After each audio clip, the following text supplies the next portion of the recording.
Right, so a while ago I was watching a documentary, and I do promise this is relevant, but in it, one of the chefs who was being interviewed said that there is no such dish in India as curry, and that got me thinking, where does the word that we use to collect a huge variety of Asian cuisines come from in the English-speaking world? And I think today's tree is probably the answer. So, bearing in mind that pata is leaf, the Hindi name for this, the product of this tree anyway, is curry pata, and I think that curry became curry, because this is a very important herb in a lot of Asian cuisine, especially South Asian cuisine. It's a wonderful, rich flavour, and it really does boost the flavour of food a lot, which is actually something I said about a lime tree the other day, and this is actually in the same family. This is in the Rutaceae, along with limes and along with a few other fruit trees, and actually along with one of the Zambian trees, which I would love to be planting, but unfortunately I haven't been able to convince to survive beyond the seedling stage yet, which also is mostly harvested for its leaf.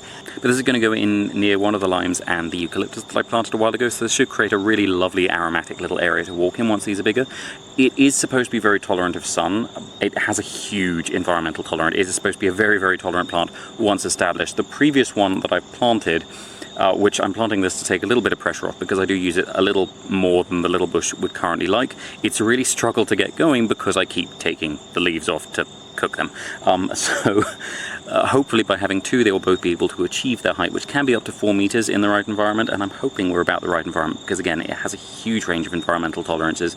It does grow in understory, but it can also grow quite well in full sun even in the tropics, so it's very, very hardy and very, very tough. It's going to go in with a little bit of shelter from both chickens and the afternoon sun, so I'm going to be putting an aloe, the red aloe, right on the side of it, where the sun will be most intense, and then we're going to surround it with pieces of Calico Fetchenkoy just to give the chickens a little something to think about before they kick this poor thing to death. And that should be everything for tonight, so thank you very much for watching. I hope you have enjoyed it, and if you haven't enjoyed it, thank you for watching anyway. Please tune in again tomorrow because I will be planting something different. I have a pretty solid idea of what, but I'm not entirely sure, so we'll see.